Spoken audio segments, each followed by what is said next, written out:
Hello, ladies and gentlemen, and welcome to the REC podcast, brought to you by REC Comics and Collectibles. I'm your host, Roman Chavez, and with me, as always, Erik. Erik, what's up? You can find us on the gram at REC Comics, or at REC Podcast. You can follow the shop at REC Comics. You can follow myself at Roman REC Podcast. You can come check out the shop at 7679 North Union Boulevard in Colorado Springs, Colorado.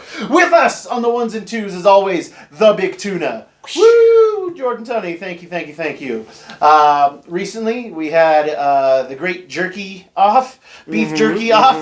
How am I supposed to say it, Big Tuna? Not that way. Okay, sorry.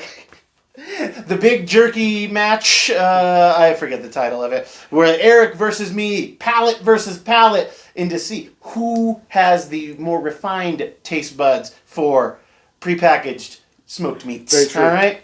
So go and check on that. It was a lot of fun. How are you guys doing this week? Good, man. How are you? Dude. You doing your taxes? Been here all day, man. Been just doing work. Getting things done. Jordan was yelling at me for having toys on his chair or whatever it is that he sits on. Amateur hour. Oh, yeah. Man, you can't apply that to your taxes, though. I can't, well. You can't be amateur hour with your taxes. Because Yeah, we won't be doing this. Yeah, no. Well, yeah. you'll be doing it from... You can do a call-in. Yeah, I'll be, yeah. We can hold it down. Yeah, we can hold it down. There we go. Or we could do it like through the glass. Yeah, through the glass. You guys couldn't see me. And then it'll be good. We'll have to put our hands up so I get some type of semblance of affection. You know? You'll be getting affection. Well, not the kind I want. Well, you know what prisons are most famous for, right? What? Meatloaf? Meatloaf, yeah. They have great... lots of bready meatloaf. Yeah. It's very bready. Yeah, Paradise by Dashboard. Oh, gosh. I would do anything for love. But I won't do that. Yeah. Kids, Jordan today is going to explain to us the Doomsday Clock.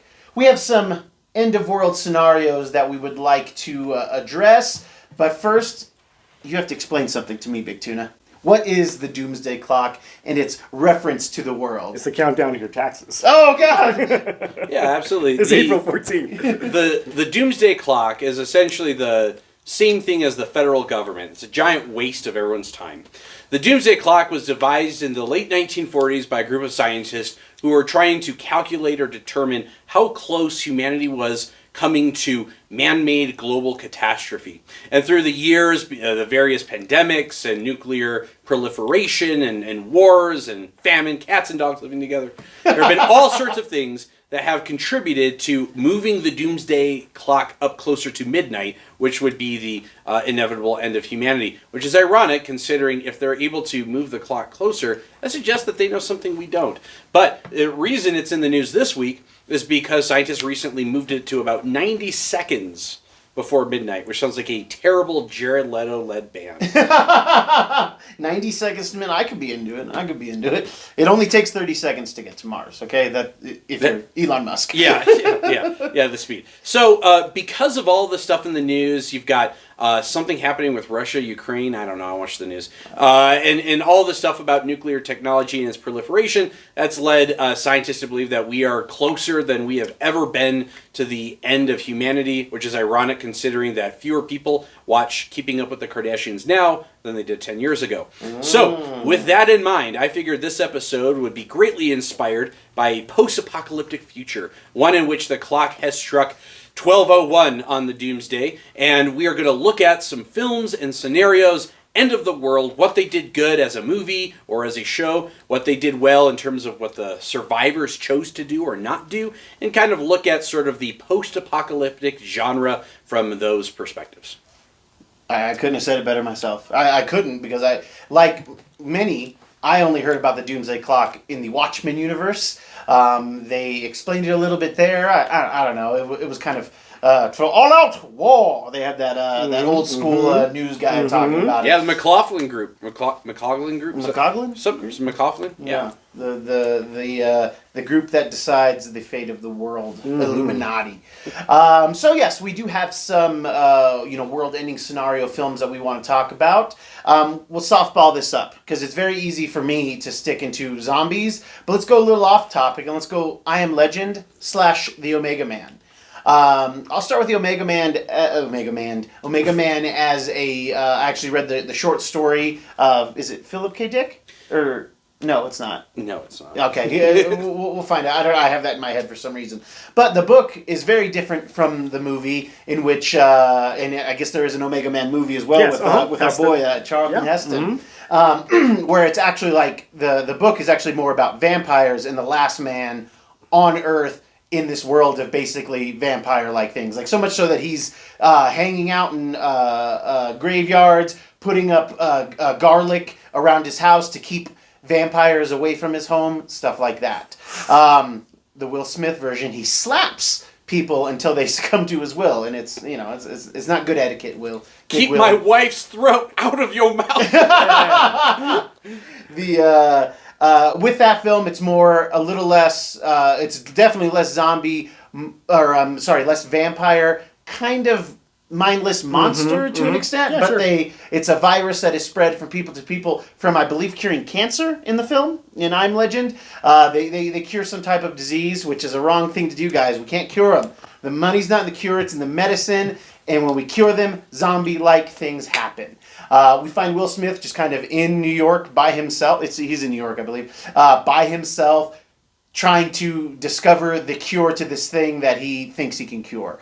What were some of the things that you remember from the movie that you thought Big Willie was doing good, and what it seemed like the governments were doing well? I don't think. Well, there was a government, right? There was. Well, Yeah. supposedly, Well, so, yeah. there was a safe zone. Safe zone. Yeah. So I guess establishing a safe zone is that's kind good. of you get the infected outside of the walls, the non-infected, but then there's always somebody who gets in. There's always somebody. Always somebody who gets in. I did like the idea of us following a scientist who is like not definitely at the forefront of his. He's a virologist of kinds, and he is still trying to attack the problem. He's lost everything. He believes himself to be the last person on Earth, but he's still working the problem, just in case. Or maybe, I think what he's trying to do is actually cure the ones that are there, not... he's definitely experimenting. Yeah, he's experimenting, because remember, he's got that one who's like... she's like freaking out because their bodies run really hot. So he's like trying to keep her cold, and he's trying all of these different, vaccines, and he's got all those rats and everything. But I liked his kind of setup there. Mm-hmm. He was set up in the burrows and like what do you call those like the brownstones? Brownstone. Yeah. Thank you. Yeah, like a brownstone. He had the storm shutters. Made sure that one thing that I loved is that he put vinegar to cover his tracks, right? Because they hunt, and they hunt at night. They're docile in the daytime. They hunt at night, and he would cover his tracks. Mm-hmm. That is not something I would have thought to have done, and they would have eaten me pretty quick. I wouldn't be the last guy trying to figure it out. That's for sure. I like the stock and how he was, just going neighborhood by neighborhood. We even saw. I like this stuff. I like Castaway. I like these things where it's one man trying to figure things out. And I loved how he had like the road or the city map, and he was Xing off the buildings that he had already been into, the supplies he had got from there. It was very important to see the animal companion, which is usually reserved for Disney princesses, but we got one here, and led you one of the saddest things ever in film. I believe, Buddy Erik. He wears sunglasses even when we're watching movies. So in the can't theater, see my eyes. In the theater, tears coming down his face. Oh yeah. There's some things that you guys thought that he did well, or some things that you were like, dude, you gotta figure that out. Yeah, I'll jump in there. So real quick, I Am Legend was a story by Richard Matheson. Oh. And the story, the original story, was titled I Am Legend. It's actually been adapted 3 times. The most recent was the Will Smith I Am Legend, which takes the title from the original story. Before that, we had the Omega Man with Charlton Heston, and before that, Vincent Price, The Last Man on Earth. Mm-hmm. Now, I did not know that. There you go. Yeah, it's a deep cut. Now, here's the thing about the scenario that is in each of the 3 movies. In all 3 of the movies, there is a semblance of knowledge, or the monsters having some sort of a connection with one another.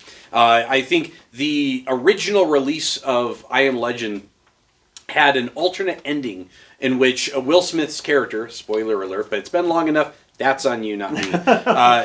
Will Smith's character in the original release kind of dies in a blaze of glory, taking out the zombies that had gotten into his lab. In the unreleased, not the theatrical release, but in the unrated alternate ending, it actually ended on a happier note. So the female vampire zombie creature that he takes into the lab has a butterfly tattoo on her. And throughout the film, it becomes clear the reason why they're coming to his house is to get her back. Not necessarily to kill Will Smith's character, but to retrieve her. And there's a scene in the alternate cut where they're in this kind of glass, almost shatterproof box within the lab, and the main monster that we see repeatedly kind of coming after Will Smith smears blood on the wall of the glass door that looks like a butterfly.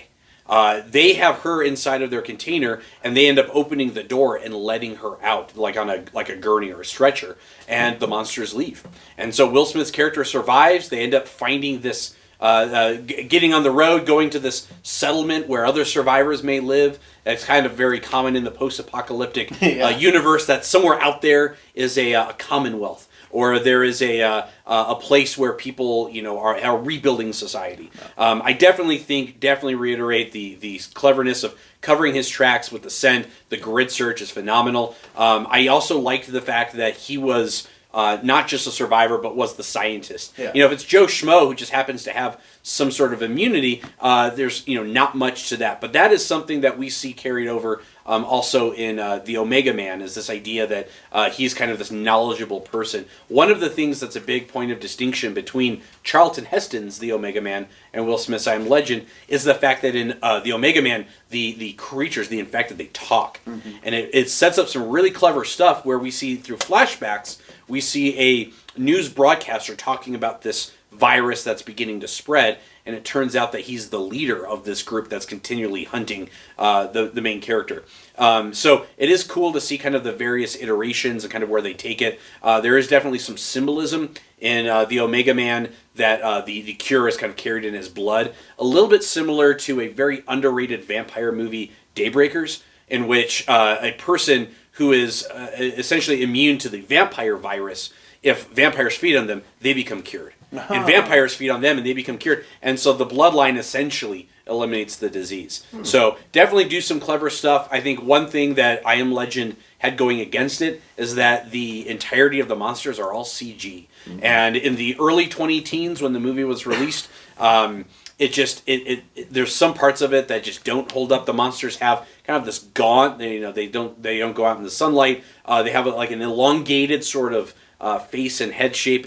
It looks a little weird. I would have preferred more visual effects or practical effects rather than special effects. One thing that I Am Legend did very well, and I don't know if anyone was going to mention it, when Will Smith is in Times Square, we see a banner teasing a Warner Brothers product for a Batman and Superman World's Finest Film, which was very much prior to that happening. So that was a cool kind of down the road wink and nod. There was also, I believe, a Teen Titans I think there is when he goes into a movie rental store. Yeah, and those things I think are smart too, because you have Will Smith going into the movie rental store. He had set up all these mannequins because he's clearly lost his mind, but he's still trying. He's got to stay focused, so he's having conversations with these mannequins. He's doing like everyday things to try to have some semblance of normalcy while also clearly having lost his mind from being so lonely. All he's had is that poor dog. He had generators. I think that those things, like, they're all very practical things, but like in this room right now, if it hit the fan, I'm not the last man standing trying to figure out how to save the world. None of us are as prepared as we need to be. One thing that I always think that they don't focus on enough, and I think that World War Z focused on really well, was how not only how the U.S. government, but how other governments of the world are going to react, how they're going, what they're doing, and when we get kind of cut off from each other, like this open information that we have, it shows in these movies how much things just seem to fall apart. In World War Z, we have a guy who seems to have been, it's Brad Pitt's character, and he's not a special forces guy, but it seems like he's a journalist who finds things behind enemy lines. He's willing to go in these hot spots and get the real deal, get the information. feels like he's freelanced for the government a few times, and they end up reaching out to him when this zombie outbreak happens, which we know is more, in this movie, it's more of like a rabies based thing. But one of the things that I loved was when we saw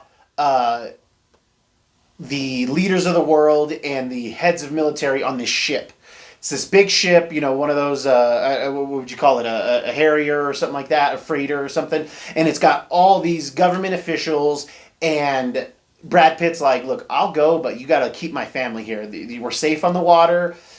There's finite amount of resources, but if I'm going to go, I need to know my wife and kid are going to be safe. And there's a point in the movie where they're all kind of like in the mess hall, and the wife and daughter are on the ship, and the daughter's like, the water tastes weird here, and the soldier's like, well, it's got gasoline or oil in it. He's like, and the mom's like, oh, he's kidding. He's like, no. He's like, there's too many people on the ship. Like we're not really equipped for non-essential personnel. So it presents this other thing, like he's not going to do this job unless his family is taken care of. And at some point in the movie, spoilers, they are told they have to get off the ship. And it's like, what do you do in that moment? Like, it shows you... I like the family aspect of most of all of these movies. I think it's the only way that we can all really kind of connect. But it's like, in this whole thing, like, there is nothing I wouldn't do to keep my family safe. And so much so that this guy is like, oh, okay, I'm going to go into zombie-infested Israel. And, they've got these walls, they're doing stuff, they're singing, blah, blah, blah. But...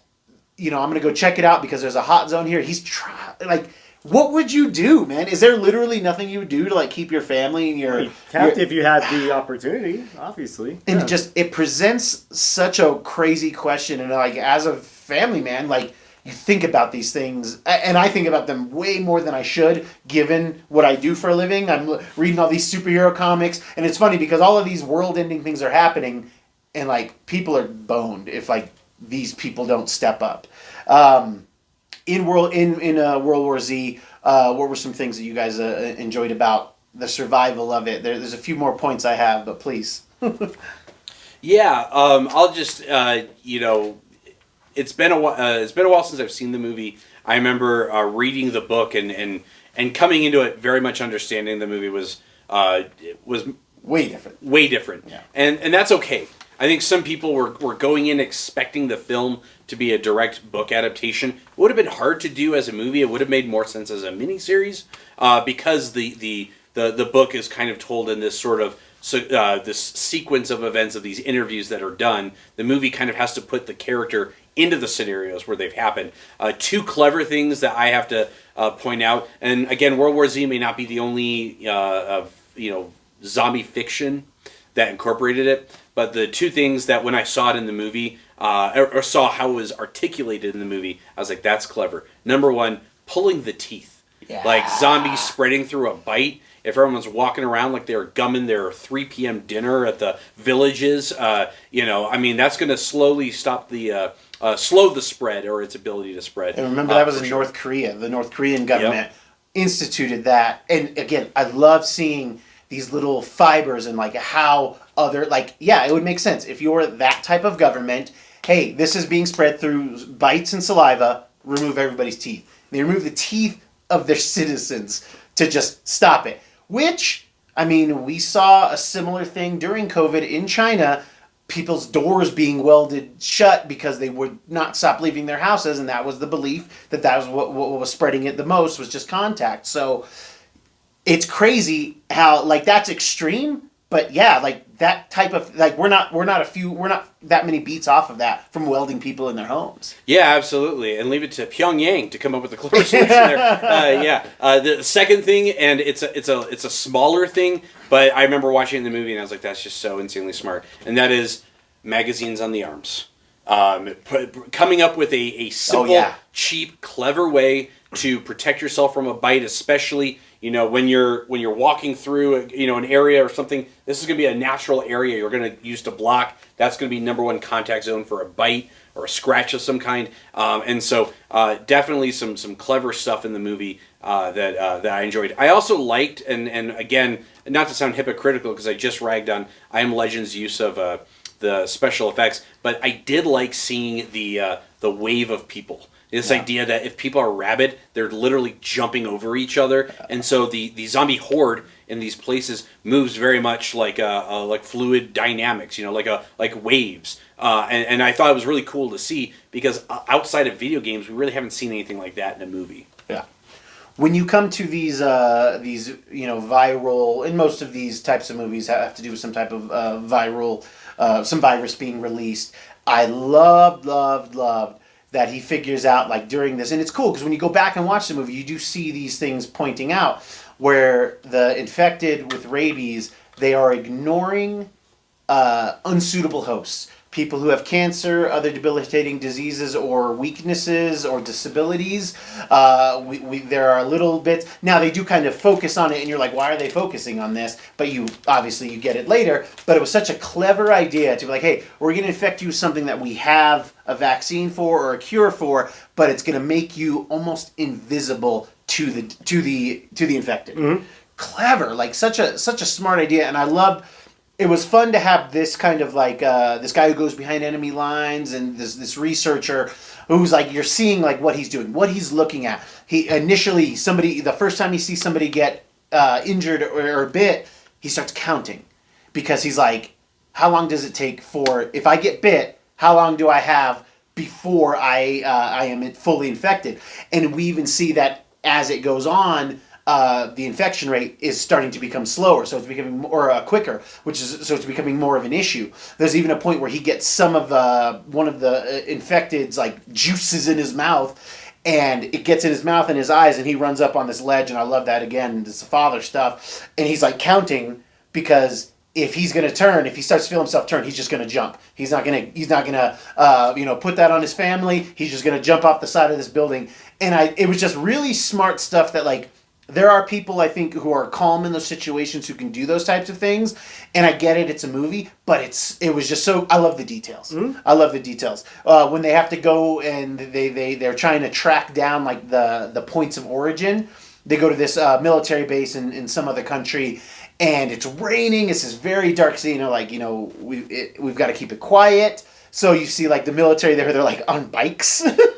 Riding around, which is completely impractical for something running at you out of nowhere, but they're trying to keep the quiet down. And it was nice to see adaptive things, because you rarely ever see, only in The Walking Dead do we see people learning stuff, implementing those things, but in a movie we don't often get to see that. And seeing the different, like Israel, then they close their borders, they put up a wall because they have this, and I love this, and I don't even know if it's true, and tell me, Jordan or Eric, if you've heard this, but the idea of the 10th man, and Brad Pitt's character is talking to this Israeli, higher up, and he says that in Israel they have this idea of the 10th man, where if 10 people agree on the same thing, it is the responsibility of the 10th man to disagree with them and tell them why they're wrong. So it forces that guy to find out all of their weaknesses. So they were able, if they weren't trying to be all happy-go-lucky, they would have been fine. Their walls were pretty high, but they're like singing and dancing, and it calls over the zombie ants. In that situation, there are a couple scenarios I'd like to ask you. One is when they go into the apartment building, and those Hispanic people let Brad Pitt in there. Mm-hmm. You're the father. Do you let anybody into your apartment? They have a kid. Probably not. You're going no. Yeah, no. Yeah. So not me, but somebody comes up, father, mother, child. Right. You're not letting anybody into your place. Probably not. No. Unless they have something. Yeah. That's just what it is, man. Yeah. It's like only you're Brad Pitt, huh? Yeah. Oh no. That. Yeah. Obviously gonna let Brad Pitt in there, but. So so in that scenario, you're in the apartment complex. Mm-hmm. For the most part, they're probably going to be pretty safe if they can keep it quiet, because it's clear that Pitt's family is the one who brought the dead to them. But so in your scenario, you're not opening the door. You're not doing anything. Big Tuna, where are you at? I'll be the third man. It seems like the two of you would say no. No, yeah, it's one of those scenarios. It's very Twilight Zone-esque, where it's like, I have in my mind, I'm taking care of my family. They're my number one responsibility. I also know that, and post-apocalyptic stories have dealt with the issue of the loss of humanity. The things we lost in the fire. Like, what do we keep? What is left? And I think there would be a natural pull from someone, especially a father or especially a parent, knowing how desperate somebody just on the other side of a few inches of wood is from certain death or possible survival. Yes, there is the concern of, what if they're infected? What are they, can we trust them? There's those things to consider. But the knee jerk of this person needs help. Yes, it could bring about destruction like the original Purge film. But it also could, it's kind of one of those things where it's like we as humans are made to be communal. Yeah. And sometimes we try to get mathematical and analytical and try to zero sum it and say okay, what are we giving up? What are they providing? And that sort of thing. But I do think there's a tendency as humans for us to be together in some capacity. I think that would be a very powerful effect on somebody in one of these scenarios. And so I know that's, different post-apocalyptic stories have approached that idea of, who do we trust? And sometimes the humans are deadlier than the disease, perhaps, or something. But yeah, that would be something that one would have to consider is, what if I was on the other side of the door? What would I do? And would I want someone to open the door for me? So, I don't know. Okay, what if you're single, Eric? Mm-hmm. You're single, it's just you in your apartment, mm-hmm. no kids, no nothing, and then a family of 3 comes up. What are you thinking? Oh, no. You still not? Still not. No budge. Does time have a factor in there? Let's say 3 weeks. Yeah, 3 weeks by yourself. I would say, I don't know. Probably not. I'm not going to do it. Yeah. Honestly, yeah. Unless they're bringing something, like we have supplies, and that's fine. Yeah. Or, you have the 28 days thing, where it's 3 women. They're like, yeah, absolutely. I'm the army. Yeah, there you go. Yeah, I am the army. Yeah, I think time would have bearing on it. I think it would be hard for me to not take somebody's, there and their child.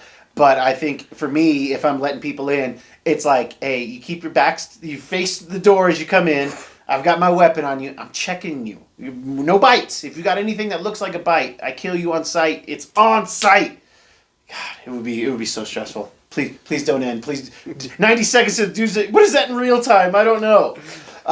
This one I think is a little interesting because it's definitely a different type of scenario where it adds another layer, and that's the Book of Eli. Mm-hmm. A movie that I didn't care for. I thought it was fine. Like the trailer was much better to me than the film. The film is good. It's Gary Oldman. It's Denzel Washington, Mila Kunis, Tom Waits. Tom Waits, who's Tom Waits?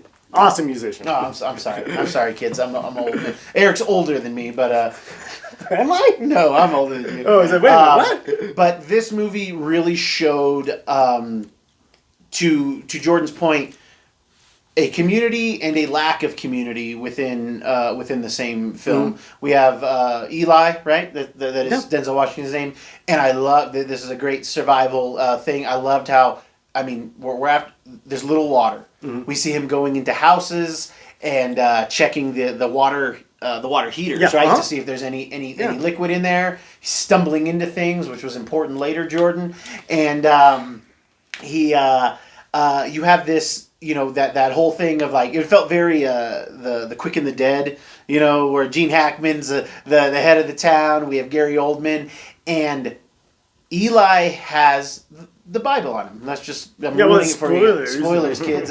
He has the Bible on him, and you kind of get that sense of it. He's carrying something to some place. And you get this sense that he's carrying something important. We were joking in the movie, I wonder if it's going to be the Bible. And Gary Oldman, as this kind of ruthless, runner of this town, he even comments that if he had this book that when he was a kid, he could he was trying to say he could use the word to almost unite the people. I think he wanted to unite them in fear of God and stuff like that. Whereas you have Eli trying to get it to a place that it can be transcribed to be then reproduced. But water. Mm-hmm. Water everywhere. You drink. You need it, man. What were some things that you guys? I know, Eric, you were a big fan of. Well, you liked it more than I did. That was for sure. Yeah. What were some survival things? Some scenarios you liked in there? Sunglasses? Sunglasses at daytime and at night. That's right. Fighting in a bar. Yeah, fighting in a bar. Fighting Cheddar Bob. Yeah. You know? Oh yeah, I forgot he wasn't. Dude, Cheddar Bob, man, he was everywhere. I don't even know your real name. You were Cheddar Bob. He's just in Cheddar 8 Mile. Bob. Yeah. And I think that one of the things that we can talk about without hitting all the motifs, but seeing them in certain films, is you always have the guy in charge who's gets a little too greedy. Oh, well, that's just human nature. Yeah, again, Walking Dead, we have Negan, we have these guys, and it's not even so much that they get greedy, they get greedy with other people's women, you know? Well, you know, and that starts to create another layer. It turns into currency at some point. It does. Unfortunately. I mean, but that's, again, human nature. It is, and that's what's always so, frightening about these movies, is seeing very quick steps to what human nature is. Like this fake wall of civility that we have at times is so thin that, I mean, at least during COVID, we did see a lot of people come together. We did see division, but in those groups, those people were together, of course. Yeah. And it was nice to see that communal unity kind of happened, because the world did shut down, you know? One of the things that really just showed, it is how it went back to, the Old West. Oh yeah. Do you because there's a semblance of civilization. Yes. People are somewhat civilized, but again, there's no amenities. There's no air conditioning. All that stuff is gone.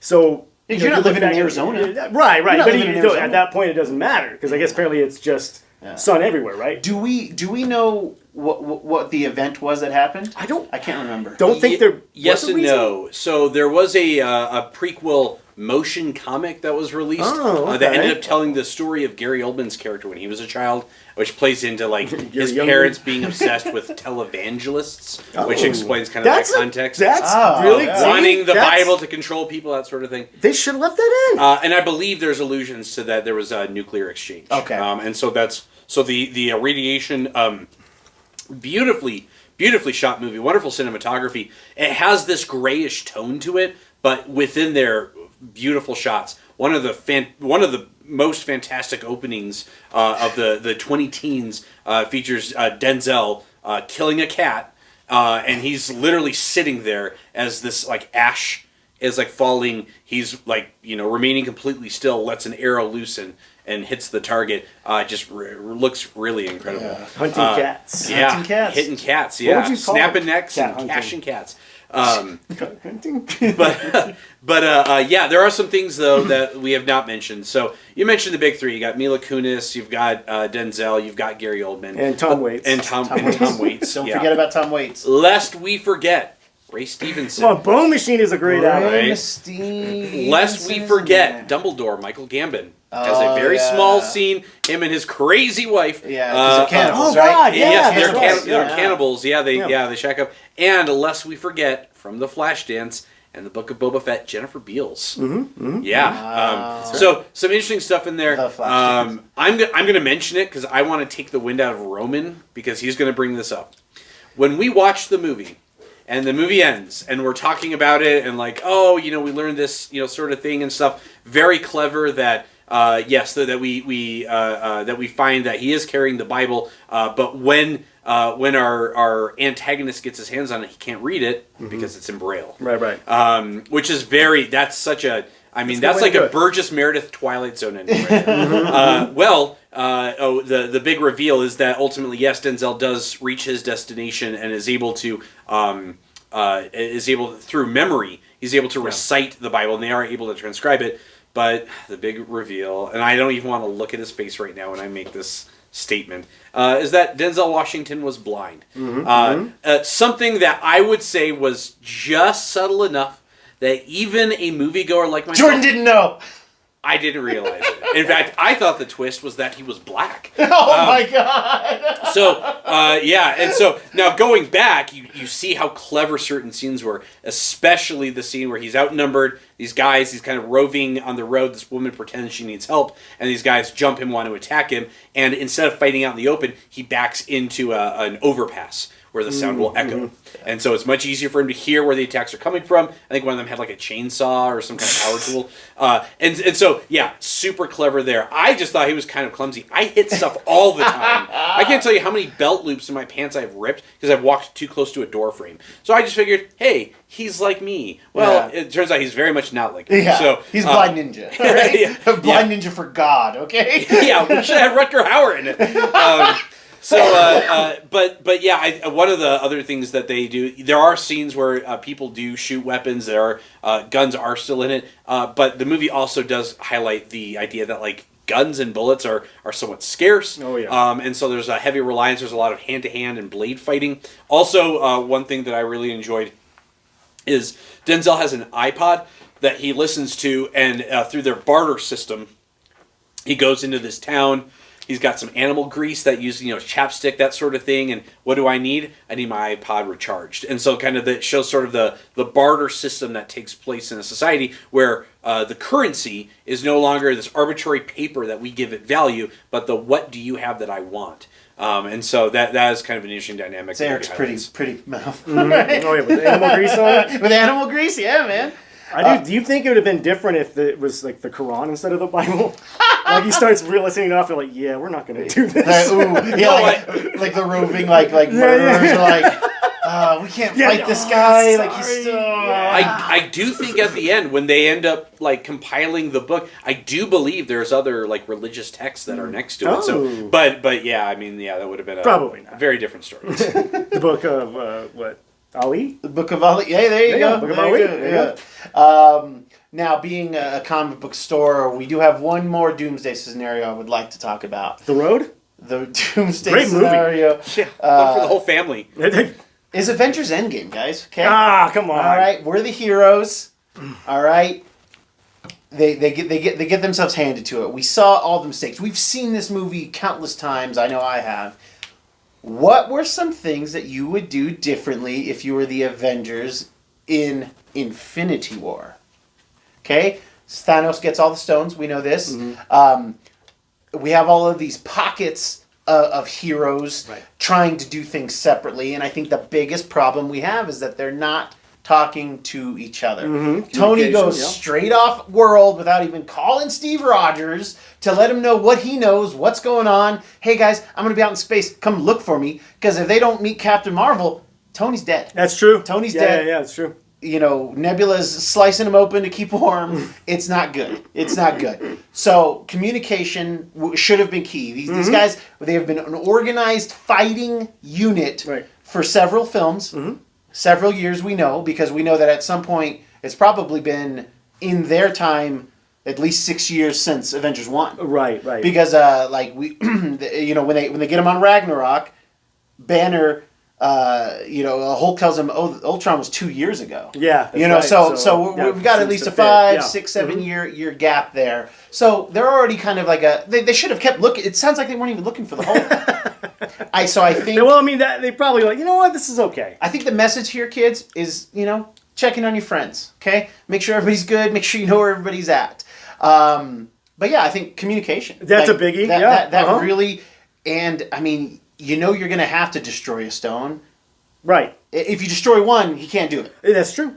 You've got vision. Mm-hmm. It just seems... I mean, that whole trading lives thing is like, well, you're about to trade 1 billion lives. Yeah. I'm sorry. Yeah. You're going to fail regardless. Yeah. So I did not agree with Steve Rogers there. It's like, we got to kill you, Vision. I agree. Sorry, Diz. I agree with Steve Rogers as a person. Sure. And I get, like, if there's a chance, yes. But, I mean, as soon as Thanos in the posse rolls up to the club at Wakanda, dude, like, we got to bust up this thing, Mm-hmm. We can't let our... See, that's what's going to get us. Is our hubris. Even our superheroes, big aliens come up with a bunch of freaking armies, and we're still like, no, we got this. We got this. Yeah, that's everyone believed in Steve, man. They did. That's the thing. He's the leader. It's true. So if he thinks we can make it happen, you go along with that. Dude, I mean, Rhodey believed in Steve so much that he got himself a court martial, basically. That's true. Yeah. He closes up on Thunderbolt Ross. Mm-hmm. So what are some things you guys think that the Avengers could have done to avoid the tragedy of Infinity War? Killing Vision. That's the only thing I got. That's the only thing you got. That's it, man. I think that once they start when Thor leaves at the end of Age of Ultron, he says this is the third Infinity Stone we've come across in as many years. Somebody is making pawns of us. It's like, yo, that should be priority number one. He did say that. You're right, I watch Age of Ultron a lot. That's priority number one. Lack of research, all right? Lack of information. You got some of the smartest people in the universe on this one planet. Yeah. You're right. Not looking into this. Probably could have gotten in front of this, honestly. Because I agree with Thunderbolt Ross. Do you know where a Thor and a Banner are? Yeah. You better believe if I lost 2 megaton warheads, I want to know where they're at. You know? Yeah. Mm-hmm. So, communication, keeping tabs on people, destroying a stone. Yeah. Killing androids is fine. Do you think... Well, he's more than that, man. Yeah, it's true. He's evolving. Okay? He is evolving. Yeah. Because, hey, we do that. We don't get a Westview incident. We don't get a Multiverse of Madness incident. We don't get the Captain Marvel movie. Which would be awesome. Look at all of these butterfly effects from a lack of communication and not checking on your friends. Mm-hmm. And it's a big deal, man. Jordan, do you have anything that you think that the Avengers should have handled before letting it get to Wakanda? Yeah, okay, yeah, absolutely. So one of the reasons the team is bifurcated is because of Civil War. Mm-hmm. And this, whole idea of it was a clever way to end it where it's Captain America sent Tony a phone, that sort of thing. And it's if you ever need me sort of thing. Should have been an immediate call. The reason why we see the members of Thanos's paramilitary force show up in New York is because of Doctor Strange Time Stone. And so I think offense sells tickets, defense wins Infinity War. The smart play would not be to stand your ground and fight. It is get to Magic City, Nepal or whatever, and you need to lock that stone down because then it becomes a matter of we need to assess where the remaining pieces are, and we need them to be far apart from one another. Doesn't mean that you're not coordinating. It just means we don't want to have a place where Doctor Strange is putting the Time Stone on Vision or something. That's a one grab and a twofer. So I do think the communication would have been important. Playing defense and retreating. Now, of course, we've seen what happens when the heroes let alien armies ravage New York City. But the Wong stays. Iron Man's there to fight. Hulks come through the roof, sort of thing. Doctor Strange needs to be outie. And so then it is true that if you try to mitigate the bad guy from getting all 6 of these, you figure out and determine where we know where the remaining ones are. If we don't know where the Soul Stone is, if we don't know because we're not in touch with the Guardians, it doesn't matter where the ones we don't know are if we can secure the ones that he needs. So, as long as those pieces are on the board, they can still play. But yeah, definitely, kind of rallying the troops there in Wakanda. It wouldn't have been the right move to kill Vision immediately. No, of course not. But if they were in communication and it became clear that Strange was compromised, if there was even a chance that he had gotten that stone and they could not confirm that he had it, at that point, that's where you got to kill Vision. That's where there's really no other choice. And what an absolute gut punch! I remember, you go see these movies in theaters and everyone's cheering, and it was silent to watch these heroes dissolve. You've got Rocket and you've got Black Panther and you've got all these people, and you're seeing them just gone like dust in the wind, like tears in the rain. Likes that. And it's okay, we get that Doctor Strange saw 14 million possibilities and only one, but you're telling me that in those area of possibilities, when he they open up the portals, why can't he be like, hey, we're on Titan, Wong, Go get the rest of the guys. We're gonna sneak up on Thanos here while he has four things. I literally thought they were going to, because they cut off that one guy's hand. Yeah. I thought that's. I was like, they're foreshadowing. That's what they're gonna do to Thanos, and they obviously didn't. Yeah. And go for the head. That's obviously for the head. Yeah. There's a fun thing when they're fighting in Endgame, and Fat Thor's got his axe, and he's like trying to put it into his throat, and then Steve comes up behind him, and they're like he's pulling it towards him. Oh man. It's like, we're going for the head this time. Going for it. Kids, that's our show. If you like what we're doing, please hit that subscribe button. Hit the alarm so you know we have new content coming up. We've been having some shorts come out, some smaller episodes. So definitely stay in the know with all things REC We've got podcast. Things coming up. We always got a few things coming up. Yeah, kids, we're gonna have some good things. Let us know what you think of the show below. Give us some doomsday scenarios that some films that you'd like us to talk about maybe in the future. I think this would warrant, because there's some odd ones like a Planet of the Apes scenario. No, I wanted to talk that one, but you're missing the best one. Day After Tomorrow. Day After Tomorrow. We still have a lot of good products to talk about. Yes. Eric, do you have any final thoughts for us? It's, time sucks, man. Time sucks. Yeah, clocks suck, man. Don't be a clock sucker. Yeah, don't be a doomsday clock. Yeah, don't sucker. waste time. Don't be a clock sucker. There we go, kids. Guys, thank you guys for watching. Thank you for listening. I've been your host, Roman. I'm still Erik Icarus. And for the big Tuna, Jordan Tunney. We will catch you on the next podcast.